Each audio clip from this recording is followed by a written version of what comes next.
Bonjour, je vais vous montrer aujourd'hui comment faire une petite retouche beauté sur Anne-Sophie. Donc Anne-Sophie est une jeune fille qui veut se présenter au MR à Watermal-Boisfort pour devenir échevine de la culture et de l'emploi. Bref. Donc comme je dis, Photoshop, programme qui permet de faire plein de choses, mais un petit peu le cœur de son approche, c'est un peu la manipulation d'images, même si on peut faire plein de choses. Je vais juste essayer de repositionner mes panneaux ici, à savoir, on peut toujours à tout moment modifier, changer un petit peu tous ces panneaux comme on le souhaite pour avoir plus de visibilité, pour gagner un petit peu d'espace si on veut. Par exemple, je vais avoir mes ajustements ici, mes calques ici. Ça va me permettre d'avoir une meilleure visibilité parce qu'on va créer plusieurs calques et on peut toujours agrandir ou fermer différentes choses. Là, on va avoir l'historique, c'est quelque chose d'assez important dans Photoshop. Parce que si on fait des boulettes, on peut revenir en arrière. Les annotations, tout ça, le reste pour le moment, on ne va pas trop s'en occuper, mais on va beaucoup travailler avec des calques, avec quelques outils ici, et quelques calques de réglage. Donc les calques de réglage, on peut les démarrer avec ce petit cercle mi-noir, mi-blanc, où on va du coup avoir plein de possibilités d'ajouter des calques de réglage. Du coup, ça va être la possibilité, l'occasion aujourd'hui d'un petit peu voir quel calque fait un petit peu quoi, à ce niveau aussi. Quand on fait une retouche beauté, évidemment, qu'est-ce qu'on veut faire sur le visage de la jeune fille ou du jeune homme? C'est plusieurs choses. Ici, simplement pour vous démontrer un petit peu le principe, je vais créer un petit calque additionnel et je peins juste avec du rouge et un petit pinceau très simple. J'appuie sur la touche F pour passer en full screen par exemple et je vais dire, tiens, on va cibler un petit peu tous les boutons, ce qu'on appelle les petites pétouilles sur la peau, vous voyez, toutes les petites rougeurs, tous les boutons, toutes les taches qu'il faut enlever. En général, on n'enlève pas. Mais là, je fais pas de la retouche. Hein. Je vous montre qu'est-ce que moi je voudrais enlever. Oui, mais là je fais juste entourer qu'est-ce que moi je veux enlever. Et je dis juste les termes. Je dis, voilà, il y a toutes ces pétouilles-là. Ça, c'est les petits boutons. Il y en a plein qu'on va voir après aussi. Hein. Là, je ne zoome pas à fond. Mais en général, les étapes, quand on va retoucher une peau, on va s'occuper du dépétouillage. Donc, enlever les boutons, enlever les rougeurs, enlever les petits trucs, les petites peaux sèches, les trucs comme ça. Ma règle à moi, mais vous faites ce que vous voulez. Moi, j'essaie de garder tout ce qui ne sera plus là sur la... Enfin, non, j'essaie d'enlever tout ce qui ne sera plus là dans 2 semaines. Donc, par exemple, si c'est un bouton dans 2 semaines, fais-lui plaisir, enlève-le aujourd'hui. S'il a une tache de naissance, s'il a un grain de beauté, tu lui laisses. S'il y a une cicatrice, sauf s'il y a une demande expresse de la personne, tu n'enlèves pas la cicatrice parce que ça fait partie de la personnalité, entre guillemets, de la personne. Mais tout ce qui est bouton, tu vois ici, il y a un petit bouton qu'elle a essayé de masquer. Donc tout ça, on enlève. Parfois, il y a même des petites taches et des petits problèmes sur les lèvres. On peut aussi corriger. Ici, elle a une bouche quand même pas mal. Donc la peau, vous voyez, quand on zoome, il y a quand même pas mal de petits défauts. Après, moi, je vais en voir probablement beaucoup plus que vous, parce que c'est l'habitude. Tu vois, ici, tous ces petits points, tous ces petits points-là, tous ces petits écarts de couleurs, tous ces petits trucs boursouflés en 3D, idéalement, il faut enlever. Après, c'est une question de budget, de temps, de trucs comme ça. À savoir qu'on va peut-être passer 2 heures à faire cette retouche. Moi, cette image-ci, je vous avoue que je la connais bien, ça fait quand même des années que je travaille dessus. Moi, elle est corrigée en un quart d'heure, quoi. Première chose, on a un petit peu le dépétouillage. À penser aussi, c'est pas impératif, mais et ça vous allez voir avec les outils qu'on va voir. Vous voyez que les petits cheveux volants qui traînent un petit peu par-ci par-là. Parfois, on va avoir des cheveux qui vont même aller au-dessus de l'œil. Ce petit cheveu-ci, celui-là, on peut éventuellement les enlever. Il y a des petits cheveux frisottis, par exemple, qu'il faut penser éventuellement enlever sur le côté. Ça, on peut le faire de différentes manières. On n'est pas obligé de corriger son image au pixel près. Hein. On va voir ça tout à l'heure. Donc, pour moi, première étape, c'est dépétouillage. Dépétouillage, c'est simple. On peut regarder les autres parties du corps. N'oubliez pas, si jamais il y a un bout de décolleté, si jamais il y a des bras, des trucs comme ça, il faut voir aussi s'il n'y a pas des boutons, des taches, des trucs comme ça qu'on peut enlever.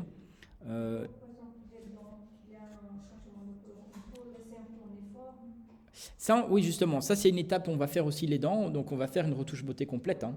Là, pour le moment, je vous montre juste qu'est-ce qu'on va changer, qu'est-ce qu'on va corriger. Donc là, la peau, les trucs comme ça, c'est presque un peu la première étape. Étape suivante, les dents. Justement, tu vois qu'elle a une dent un peu plus jaune que les autres. Donc, soit c'est une prothèse, soit peu importe. Là, peut-être, je ne suis pas dentiste, mais on s'en fout. Donc, c'est une fumeuse. Ouais, c'est probable. C'est une probable. Mais bref, on va un petit peu assainir les dents. Tu vois qu'il y a même une dent qui est peut-être même légèrement un peu déformée. On peut même recorriger une déformation de dent s'il faut aussi. C'est franchement, ça a l'air incroyable, mais c'est vraiment pas très compliqué. Donc ça, on va corriger un petit peu aussi. Les dents. Voilà. On va un petit peu améliorer le blanc de l'œil. Ici, ça va encore, mais tu vois que le blanc de l'œil est légèrement rouge. Donc ça, on peut corriger aussi. On va corriger ça de manière assez simple. On va un petit peu améliorer l'iris de l'œil pour ajouter un petit peu de vivant, un petit peu de piment dans ce truc-là, dans cet œil-là. On va aussi, pour apprendre, c'est pas une retouche beauté, mais on le fait aussi, on va changer la couleur du pull, légèrement ou drastiquement, c'est au choix. On pourra, si jamais on veut, si on a le temps, un petit peu corriger la tonalité des cheveux, même rajouter un petit peu de highlight, donc de petites lumières dans les cheveux si jamais on veut, sans trop de problèmes. Et une étape aussi qu'on va faire, on fera à la fin, on va faire ce qu'on appelle un outil de fluidité, Liquify, pour changer un tout petit peu la morphologie du visage. En général, on le fait à la fin, parce que si on le fait au début, on risque de déformer les pixels et de dégrader la qualité de l'image. Il faut toujours penser, évidemment, de travailler de manière non destructive pour dégrader le moins possible la qualité d'image, parce que si c'est une image qui va être imprimée, si on a fort retouché son image, ça va se voir. Donc, travailler de manière non destructive, c'est important. Et aussi, une petite chose que j'ai oublié qu'on fera aussi, c'est, il y a le dépétouillage, mais il faut en fait, il y a une technique pour lisser la peau. Donc il y a plusieurs techniques. Aujourd'hui, on fera une technique peut-être un peu plus simple. Si jamais ça vous intéresse, je vous montrerai une technique plus complexe qui s'appelle la séparation des fréquences, qui est très pratiquée, qui va séparer justement la texture de peau de la couleur. Mais ça, c'est un peu plus avancé. Donc ça, on fera soit en fin, si vous voulez vraiment voir cette technique, si vous avez bien assimilé le reste, soit à un prochain cours, si vous voulez. Donc ça, je ne le fais pas toujours, mais parfois, quand je travaille sur une nouvelle image, j'analyse un petit peu mon image dans sa globalité pour voir qu'est-ce qui est à corriger, qu'est-ce que je voudrais changer.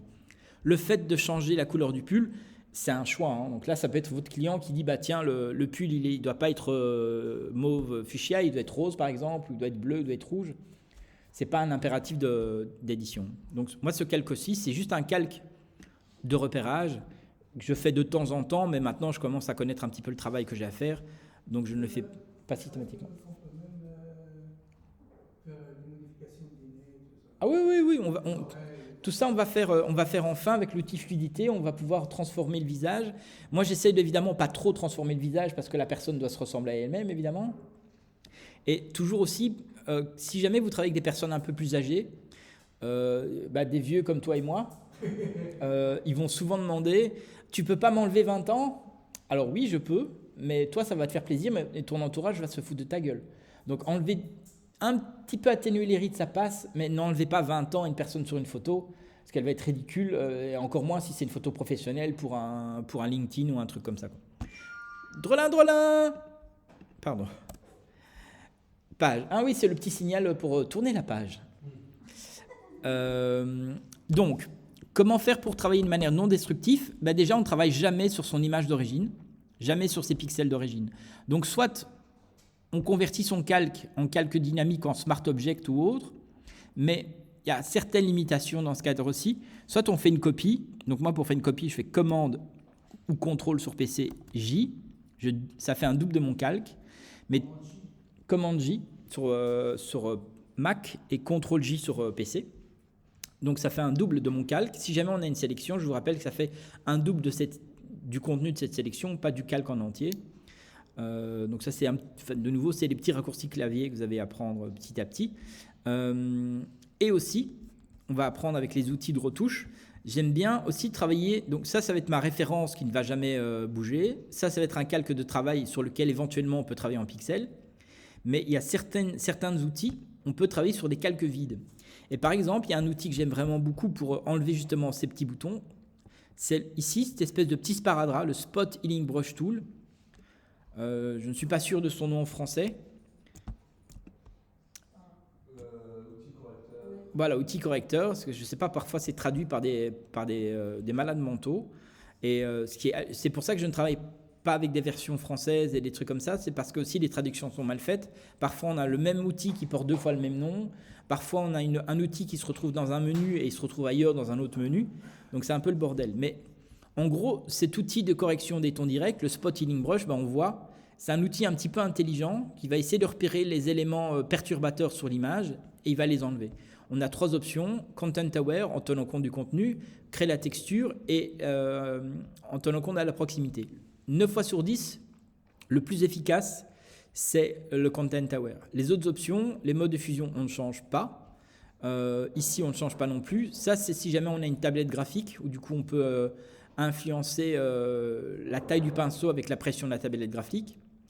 Si jamais un jour vous voulez tester, on a des tablettes graphiques ici. Hein. Mais, c'est assez génial pour. J'ai pas pris la mienne avec, mais pour moi, je fais toutes mes retouches avec une tablette graphique. Évidemment, ici, on a la taille de l'outil et la dureté. J'ai jamais travaillé avec une dureté trop forte. Donc, la dureté, qu'est-ce que c'est? C'est le moment de vous parler de la dureté. Je vais prendre de nouveau mon pinceau classique et regardez, je vais augmenter ma taille et je vais travailler je vais faire un petit trait avec une dureté à 0% et je vais faire un petit point avec une dureté à 0%. La dureté, c'est cette transition de transparence, de flou, entre guillemets, entre le bord du pinceau et le centre du pinceau. Si je mets une dureté à 100%, je fais un trait et je fais un point. Vous voyez qu'on va avoir l'ensemble le pinceau techniquement à la même taille. C'est juste qu'à partir d'un certain moment, on va commencer à avoir une transition qui va aller vers la transparence ou vers un flou, entre guillemets, dégradé. Évidemment, une dureté à 100% va donner ce petit effet-là. Donc, en général, quand on fait de la retouche beauté, on ne travaille jamais avec une dureté à 100%, mais on ne travaille jamais avec une dureté à 0%. On est entre du 30 et du 50% de dureté, comme ça on a un petit peu de souplesse, et c'est un petit peu plus agréable à l'œil à ce niveau aussi. En général, hein, il y a des cas de figure, on va travailler avec des duretés à 100%, des cas de figure... voilà. Mais ça, vous allez petit à petit, en pratiquant, orienter un petit peu vos choix personnels. Donc là, je vais zoomer un petit peu sur mon image, commande plus. Et ici, regardez comment c'est magique. Je clique une fois, paf, c'est corrigé. Je clique une fois, paf, c'est corrigé. On dit, tiens, les piercings, c'est sale. Alors, quand tu cliques ici, tu vois, c'est le Spot Healing Brush. Il y a un espèce de petit sparadrap avec un petit cercle autour. Tu vois? Donc, et lui, voilà, tu n'as qu'à cliquer sur un nouveau calque, sur tous les éléments que tu veux enlever. Et idéalement, ma tablette graphique, ça aurait été beaucoup plus simple. D'ailleurs, je crois que je vais quand même aller vite en chercher une. Vous voyez, tous ces petits boutons-là, clic-clac, clic-clac. Ça marche quand même assez bien. Regardez ce petit cheveu ici. Alors, pour ceux qui ont un Mac, quand on appuie sur la touche CTRL et Option, et qu'on clique, Mac avec un trackpad, je ne sais pas si ça marche avec la souris, et que je clique à gauche et à droite, je vais augmenter la taille de mon pinceau. Je clique en haut et en bas, je vais changer la dureté du pinceau. Ça marche bien avec le trackpad. Je vous avoue que je ne sais pas si ça marche avec une souris. Contrôle et option. Et peut-être qu'avec la souris, en cliquant et en allant à gauche à droite.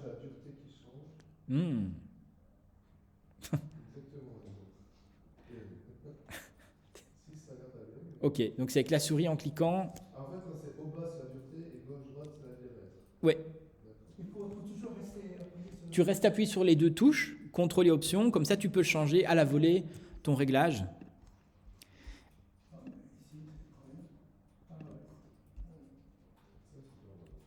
Et ça va vous faire gagner du temps. Hein. Et donc, vous voyez ici, regardez le petit cheveu. Je vais diminuer un petit peu la taille de mon pinceau quand même. Et on peut faire des lignes aussi. Vous voyez ce petit cheveu ici, je vais aller jusque là. Paf, le cheveu, il a disparu, quoi. Je vais effacer ce petit cheveu-là.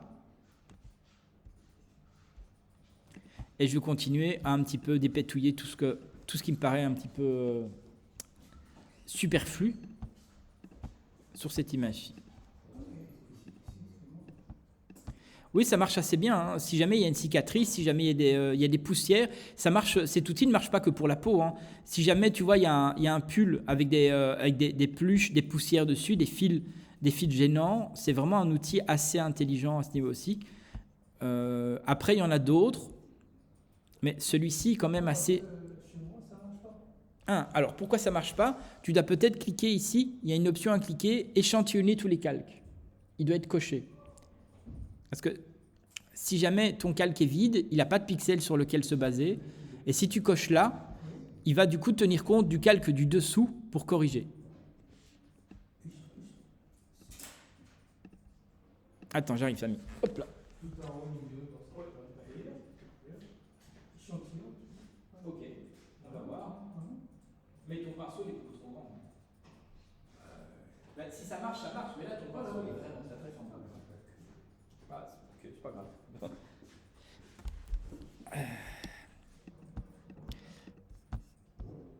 Tu vois ici. Donc on essaye de. Bon, on va. Ouais, ça peut vite devenir quand même. Pas trop l'abusé. Oui, voilà, il faut pas trop. C'est pour ça que moi je travaille avec des outils plus petits. Parce que sinon, à un moment donné, tu vas commencer à avoir quelque chose d'un petit peu plus. Oui, ça peut faire des tâches. Ça, c'est peut-être parce que ton pinceau est trop dur à ce niveau aussi. Ouais, là, ça devrait aller. Mais voilà, il y a certaines zones sur lesquelles ça va moins marcher, certaines zones où ça va peut-être un peu mieux marcher. Donc ça, c'est un outil qui est quand même assez intelligent à ce niveau aussi. Dans les autres outils, je vais vous montrer les autres quand même. On a l'outil le Healing Brush Tools. Donc c'est l'outil qui est juste en dessous. Lui travaille plus ou moins de la même manière, mais lui, il a besoin qu'on lui donne une source. Donc le premier, il va être intelligent. Le deuxième outil, donc c'est toujours le même petit sparadrap mais sans le rond. Donc cet outil-là, on a besoin de lui dire, tiens, prends, ça c'est ma source, et copie cette source ailleurs. Exemple, ça c'est le tampon, il est en dessous, on va le voir juste après. Le tampon est plus ou moins la même, mais le tampon, il n'est pas intelligent. Le tampon va vraiment faire un copier-coller de la zone. Ici, c'est un outil qui va essayer d'intégrer un petit peu les deux. Donc il va essayer de fusionner un petit peu les deux. Donc par exemple ici, tu vois, j'ai une espèce de tache un petit peu plus conséquente sur le menton. Il faut d'abord chercher une source. Et pour chercher la source, on appuie sur la touche Option ou Alt sur un PC. Et on va cliquer sur une zone qui va servir de source. Et du coup, je vais pouvoir peindre avec ma source ici. Et il va beaucoup mieux intégrer cette zone-ci. Tu vois, ici, j'ai un bouton ici qui est un peu gênant. Je vais cliquer sur ma source du dessous. Hop, comme ça, il va chercher la texture de la luminosité de la matière ici. Et quand je vais peindre au-dessus, Ça, c'est quoi déjà? C'est l'outil quoi tu appelles ton anglais? c'est le Healing Brush Tool. Ah oui, je vais faire le sujet, c'est quoi? Par contre, la source, parfois, c'est très éloigné de Sans ordre. ce que j'ai compris. Par exemple, quand j'essaie de travailler, parfois, ils prennent des sources que je ne trouve pas. Il faut toujours Mais répéter la source. là, c'est toi qui dois choisir ta source, hein. Oui, mais parfois, quand on imagine que je suis en train de faire ça, j'ai en train de repérer des autres sources que ce n'est pas la source d'abord. C'est pas le même source. Je comprends pas parce que si c'est toi qui définis la source, il doit pas aller le chercher loin. C'est juste que tu dois toi-même trouver une source qui est plus ou moins proche, similaire visuellement de son origine. Tu vois, regarde ici, il y a cette petite tache ici. Si par exemple je prends ma source ici, sur la lèvre du dessous, bah, il intègre un peu la texture, il va essayer d'intégrer au niveau luminosité, mais c'est pas forcément magique. Tu vois ici, il y a une petite tache rouge sur le nez. Tu vois, si je l'intègre ici, là ça passe au niveau texture. Il faut juste un petit peu essayer de trouver. Tu vois, ici, je vais prendre une texture voisine. Là, il a corrigé. Tu vois que là, il adapte un peu la luminosité à la texture. Tu vois, ici, on va effacer le cheveu avec cet outil-là. On va voir comment il va travailler. Tu vois, là, il fait toute une petite trace comme ça. Donc... Attends, j'arrive.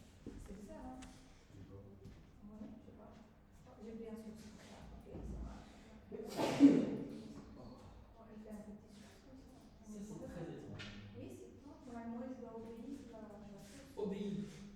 Alors, de nouveau, ton pinceau il est très très grand. On va diminuer la légèreté, on va diminuer sa taille.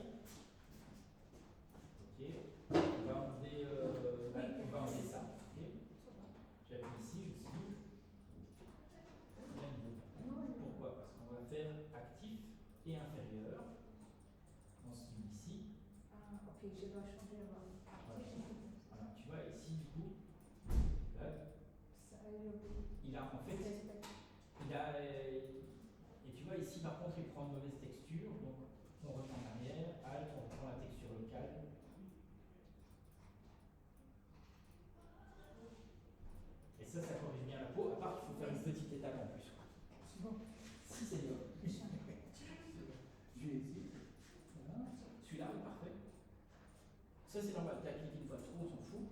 Tu dois juste, on va faire calque actif et inférieur, sinon ça ne marchera pas. Et regarde, on va effacer le piercing, on va appuyer sur la touche Alt. Touche Alt, tu vois, ton curseur se change, il se transforme en cible. Tu cliques une fois, comme ça il va cibler ici.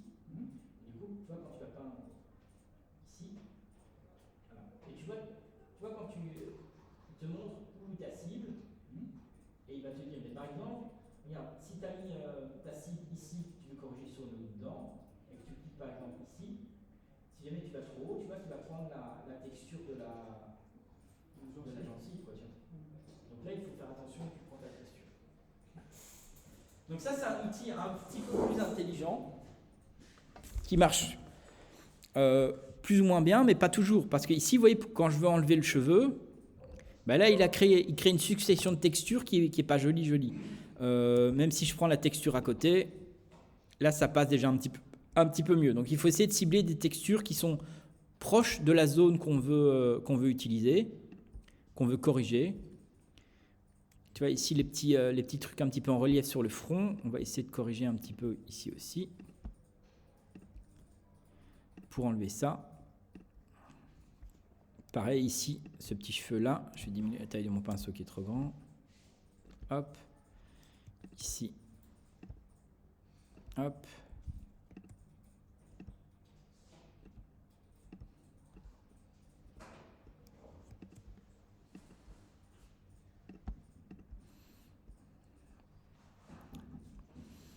Voilà, ici par exemple aussi, toutes ces petites zones-ci. Parfois, ça peut prendre du temps, mais parfois, ça peut aller très vite aussi. Hein. Là, la pauvre, elle a dû beaucoup se gratter le visage. Ce qui est marrant, parce que je ne sais pas du tout quel âge elle avait quand j'ai trouvé cette photo, mais ça fait 10 ans que je travaille. La meuf, elle a peut-être 50 balais aujourd'hui, en fait. Hop. Après, aussi, il y a ce qu'on appelle des retouches de... high-end retouching, où là, on va même corriger et retoucher les sourcils. Ici, on ne va pas le faire aujourd'hui parce que ce n'est pas tellement le propos de ce cours. J'essaie de survoler un petit peu certaines notions. Et alors, du coup, ce qui est chouette, c'est comme on a travaillé sur un calque séparé, bah, du coup, quand je l'affiche ou je le masque, on voit déjà toute l'avancée au niveau du... Voilà, on a fait du Clérasil niveau 10, quoi. Après, évidemment, il y a encore un petit peu de taf. Ici, par exemple,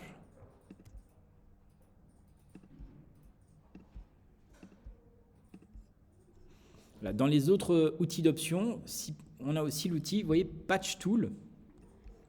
Patch Tool, la différence, c'est que lui, on va faire un entourage et on va définir une source qu'on va pouvoir copier ailleurs. On va définir une destination. Exemple, je vais masquer temporairement ici, et on va reprendre ici, vous voyez le piercing, je vais faire un nouveau calque, comme ça on va voir. Je vais dire, tiens, je vais faire mon entourage ici, de mon piercing, et maintenant vous voyez qu'il y a cette espèce de sélection qui est prise, et si alors, le patch, il ne veut pas, parce que le patch c'est un outil qui est casse-couille, lui il a besoin d'avoir des pixels pour fonctionner, j'avais oublié. Donc je fais un commande D, et du coup, je vais le faire directement sur le calque pixelisé. Et je refais un entourage ici. Et regardez, je vais déplacer ma zone. Du coup, il va chercher une autre zone texturée. Je le place. Il a enlevé automatiquement. Mais là, il fait des zones, des patchs entiers. Donc ça, c'est intéressant, par exemple, quand on a des problèmes sur du tissu. Si je prends cette zone-ci, je vais aller chercher cette zone-ci. Il va corriger, par exemple, si jamais il y avait un bout de tissu qui était déchiré, abîmé. Là, on peut prendre des zones entières pour corriger des zones entières. Donc ça, c'est un peu plus intelligent. Mais ça peut marcher à l'inverse aussi. On peut être créatif. Et je dis, tiens, ça va être ma destination. Clac. Clac. Clac. Clac. Tu vois, on peut être créatif dans ce sens-là aussi. Tu peux copier la zone plutôt que la corriger pour la... Tu peux du coup... Revenir en arrière ? Donc, ici le principe, donc l'outil patch, ça va permettre de faire une sélection. Tu vas entourer une zone Et en fonction que tu choisis source ou destination, quand tu choisis source, ben, tu vas aller chercher ta source pour corriger. Mais si tu dis destination, tu vas aller chercher la zone sur laquelle ce que tu as sélectionné va être copié. Donc tu glisses simplement ça, et du coup tu peux le déplacer à tous les endroits que tu veux. Du coup voilà, on peut lui mettre un petit piercing là, on peut le mettre un petit piercing là. Bon là il a un peu foiré le piercing, mais hop.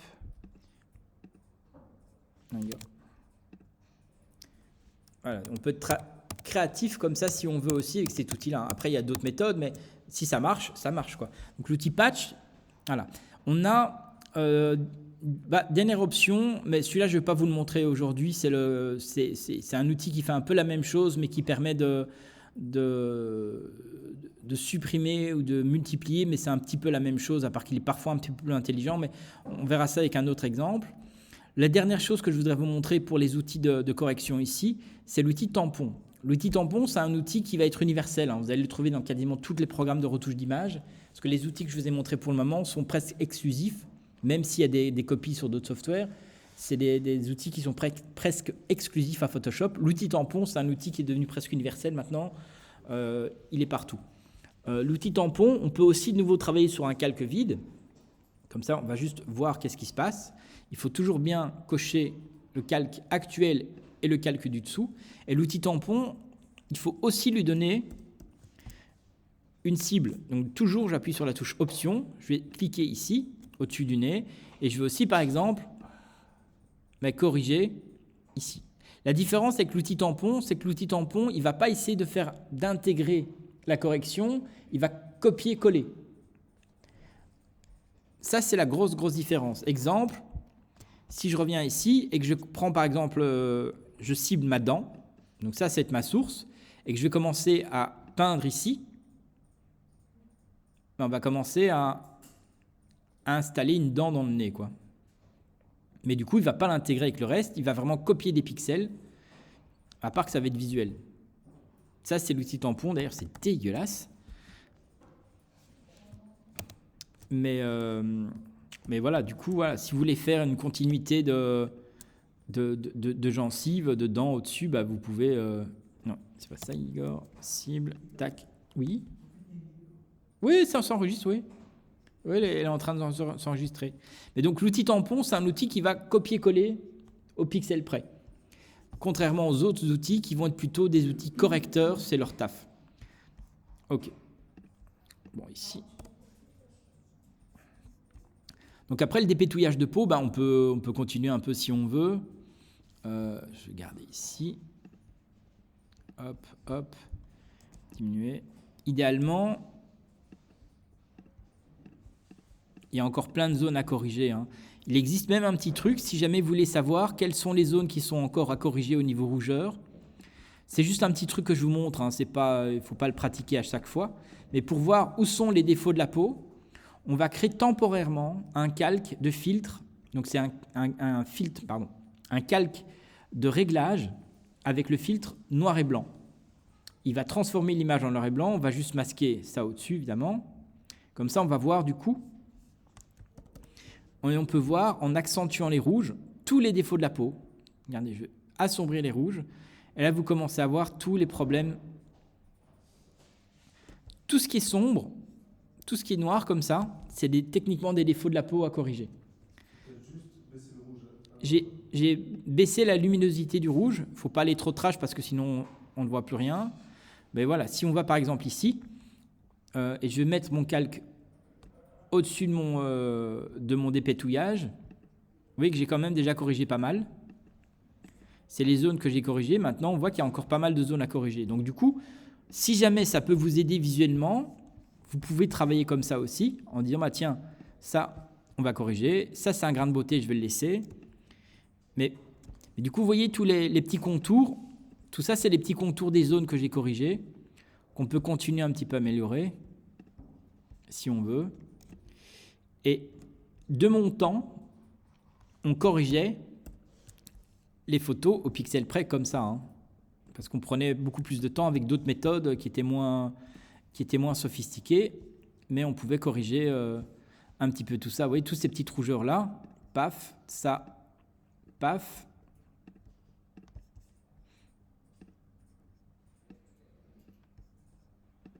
Ça on corrige, ça on corrige, ça on corrige. Donc avec un calque de réglage noir et blanc, ça permet de voir encore plus de défauts de la peau. Ça fait une cartographie de tous les défauts. Donc ça peut vous aider tout simplement. C'est pas impératif, mais c'est vrai que parfois ça peut donner un petit coup de pouce pour corriger, parce qu'on voit qu'elle a quand même...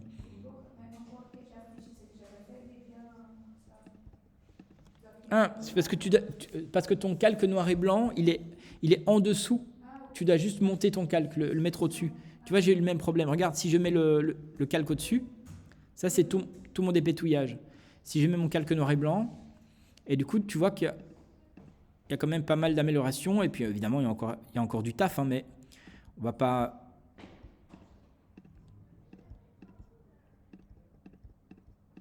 Après, il y a d'autres méthodes pour assainir la peau aussi, mais ça, c'est une méthode qui est en général assez efficace. Il ne faut pas trop en faire non plus, sinon la peau va paraître synthétique, hein. Il faut que l'image reste encore un petit peu réaliste. À ce niveau aussi, vous voyez qu'ici, il y a quand même encore pas mal de petits soucis. Une retouche de peau, c'est comme un maquillage. S'il se voit, c'est qu'il y en a trop. Ou, ça peut être ton choix, hein. T'as des personnes, hommes et femmes, qui se maquillent pour créer un style et pas juste pour masquer des problèmes de peau. Mais si c'est juste un maquillage pour masquer les problèmes de peau qui se voient, c'est qu'il y en a trop.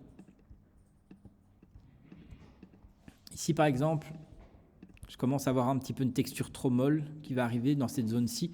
On a perdu un petit peu la texture de peau, le grain de peau. On veut essayer d'éviter de perdre le grain de peau, hein, sinon l'image n'est pas naturelle.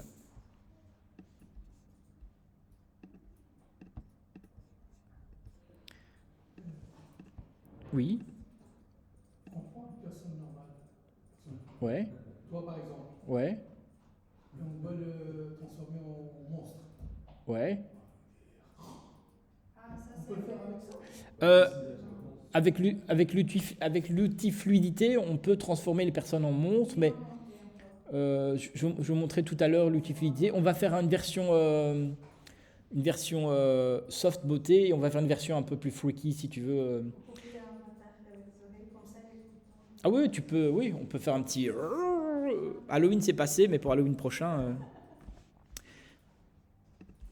Tu vois, et en fait, ce petit calque de réglage noir et blanc, ça permet vraiment de montrer qu'il y a encore pas mal de choses à faire sur la peau si on veut corriger, hein. Tu vois, tout ça, paf. Techniquement, c'est des petites rougeurs.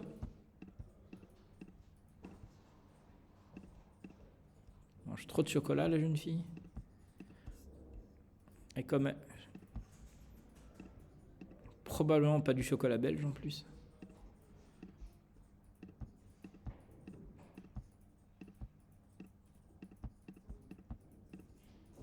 Donc sur les plaques rouges comme ça, pour corriger. Alors, si jamais tu as des zones rouges comme ça qui sont un peu plus trash. Comme par exemple celui-là Ah, sur le nez là. vu que c'est des plaques rouges, comment tu fais pour corriger ça? Alors, pour ça, je vais vous montrer une autre méthode. Je vais temporairement enlever le masque noir et blanc, mais on peut l'activer quand même aussi. Il y a un truc ici, je vous avais plus ou moins parlé des modes de fusion. Les modes de fusion, c'est comment le calque va réagir par rapport au calque du dessous. Je vais créer un nouveau calque vide, ici, et je vais passer ce mode de fusion en mode couleur. Ce qui veut dire que si je peins avec une couleur, je ne vais pas changer la texture, je ne vais pas changer grand-chose, mais je vais changer la couleur.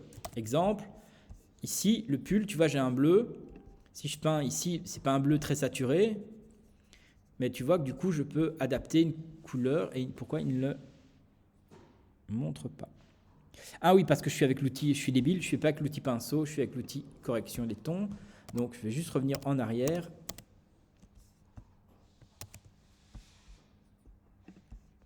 Bien penser à changer les outils, sinon ça ne va pas le faire. Donc, je vais juste nommer mon calque, hein.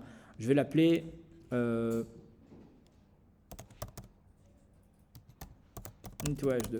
nettoyage de peau. Hop. Ici, je vais l'appeler. Est-ce que la couleur qu'on choisit a de influence par rapport à cette Oui, justement, la couleur, la couleur qu'on va choisir va être importante, tu vas voir. Je vais l'appeler couleur de peau. Ok, et bon, là, c'est pas avec la couleur de peau que je vais le faire, mais je vais vous montrer. Donc, je reprends mon pinceau avec ce bleu. Je mets bien mon calque ici. Donc, ça, c'est tous les modes de fusion. Pas aujourd'hui, mais je vous ferai une démo pour comprendre la différence entre chaque mode de fusion. Le mode couleur. Et du coup, j'applique vraiment la couleur. Vous voyez que ma texture de mon pull, je vais augmenter la taille de pinceau. Vous voyez que mon pull, sa couleur change réellement, quoi. C'est mode couleur qui va être. Alors, justement, il y a différentes approches. Le mode couleur, il va changer la teinte, la saturation et la luminosité. Donc ici, tu vois, quand j'ai choisi une couleur, la couleur est définie en teinte, hue, S, saturation et luminosité. Quand mon calque est en mode couleur, il va changer la couleur de mon image du dessous en tenant compte de ces trois valeurs-là. Si jamais je suis en mode teinte, il va juste changer la teinte, mais sans changer la saturation, sans changer la luminosité. Donc du coup, si jamais tu vois que le pull ici, c'est plus naturel qu'en mode couleur. Mais là, c'est une question de feeling. Voilà. Mais du coup, regardez, qu'est-ce qui se passe quand je vais sur du blanc? Le blanc a une légère teinte aussi. Du coup, il y a une petite influence dessus. C'est pas dramatique, mais ça passe. Mais par contre, si je vais sur la peau, voilà. Mais voilà, un alien, mais du coup, on peut le faire sur la peau aussi si on veut. Hein. Regardez, si je fais sur l'ensemble, ici sur la peau, on peut transformer la peau en schtroumpfette si on veut. Évidemment, si on va sur les dents et tout ça. Donc il faut. Oui, Avatar, oui, moi je suis en mode schtroumpfette, mais tu peux faire effectivement Avatar, ça va être plutôt ces teintes-là. Et tu peux avoir des teintes plus sombres. Et si tu passes de nouveau en mode couleur, tu vois que la luminosité change un petit peu aussi. Parce que tu n'es pas dans le mode pinceau, tu es dans le mode correction. Ouais, donc reviens en arrière, sinon. Ouais. Donc, le but, c'était évidemment de corriger les rougeurs par zone. Donc, je vais enlever tous ces trucs-là. Et donc là, j'ai créé un nouveau calque donc, que j'ai mis en couleur, mais je peux le mettre en teinte aussi, on peut jouer un petit peu entre les deux. Je vais diminuer ma taille de pinceau et je vais essayer de cibler une couleur de peau proche que je veux changer. Donc, soit on peut s'aider avec le calque noir et blanc, et pour trouver cette couleur, tu appuies sur la touche option, mais si tu appuies sur la touche option avec ton calque couleur, ça fait du gris, pas de la couleur, on est d'accord. Donc tu dois bien désactiver, cibler une couleur de peau proche, et avec cette couleur de peau, tu peux essayer de repasser sur cette zone, pour un petit peu, tu vois, sur le bout du nez, on enlève petit à petit ce petit rougeur de peau. Pardon, je n'ai pas remarqué qu'est-ce que vous avez désactivé. Le calque de noir et blanc. Et tu vois ici, c'est un peu plus sombre. Donc on peut essayer en mode couleur. Mais tu vois, en mode couleur, ça donne une teinte. Voilà. Donc il y a ça. Après, si on veut que ça soit un peu plus subtil, on peut travailler et changer. Et ça, c'est le moment de vous parler de l'opacité du flux. L'opacité et le flux, quand on a un pinceau, je crée un nouveau calque. C'est juste pour vous démontrer la différence entre opacité et un flux. Et je vais prendre une couleur de nouveau autre. J'ai l'opacité de mon pinceau, mon flux, mon pinceau à 100%. Et juste pour le principe, je vais mettre une dureté à 100%. Comme ça, on comprend un petit peu les différences. J'avais juste une question. Quand j'essaie de faire ça dans le calque vide, et ça ne marche pas. Ah, non, ça marche. Parce que quand j'ai mis dans le pixel, ça marchait, maintenant il est bien. Ah, c'est parce que tu as peut-être choisi un calque qui est invisible. Je vois qu'il y a un calque qui est invisible et tu as peut-être peint sur un calque invisible. Ah, ça ne marche pas. Tu ne sais pas peindre sur un calque invisible.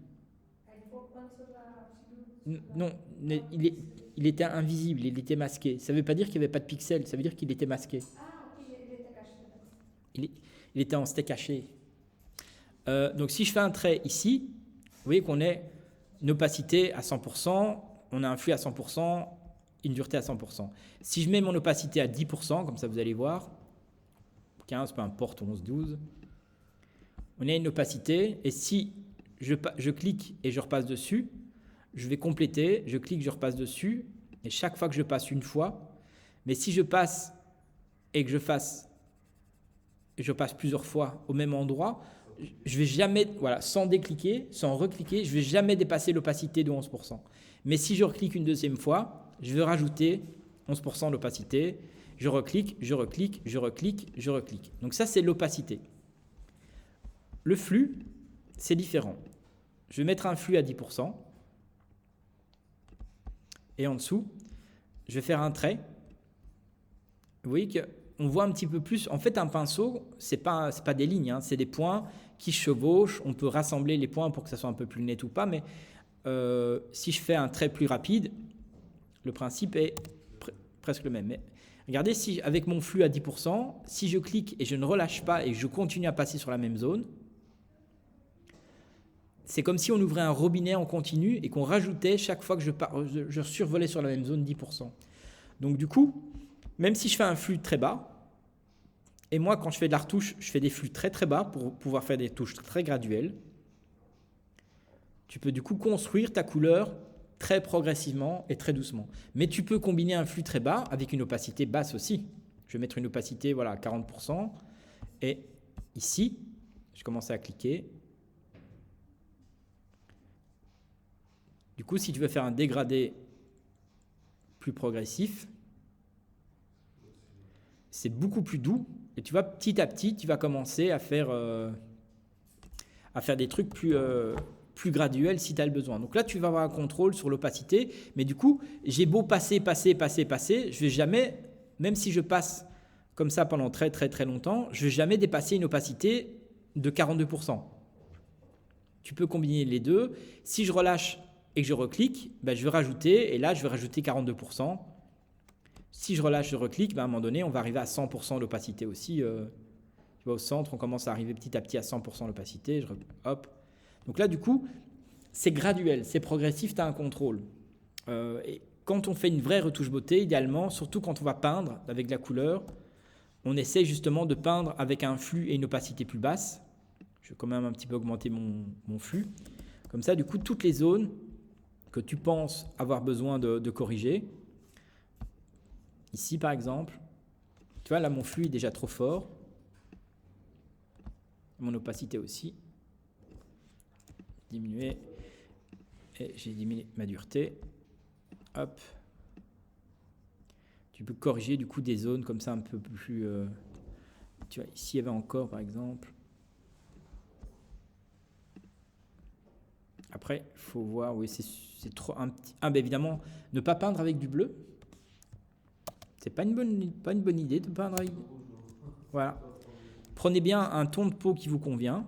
Hop. Et du coup, vraiment sur les zones que tu veux améliorer, tu peux peindre. Alors, si évidemment la couleur que tu choisis est un petit peu plus, t'es pas assez efficace, tu vois ici, il y a quand même encore un petit peu de bleu qui est repassé. Attends, parce que là, j'ai peint avec du bleu, ça ne va pas du tout. J'enlève bien, voilà.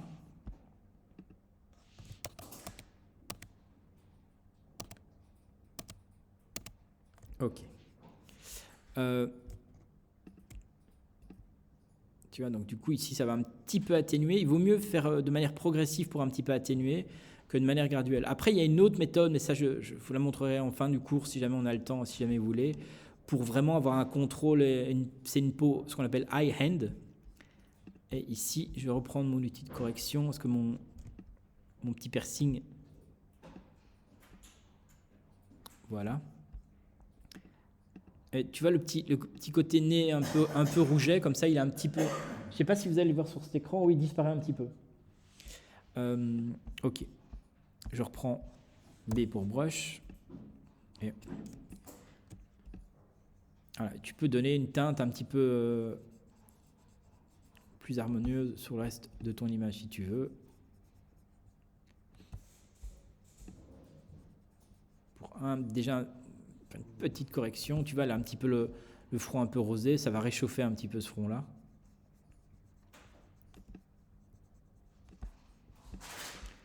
Je vais augmenter quand même un peu mon opacité.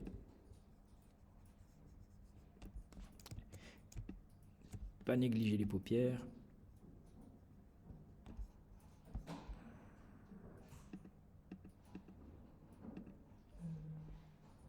Si, Seigneur. C'est la pause? Oui, pause.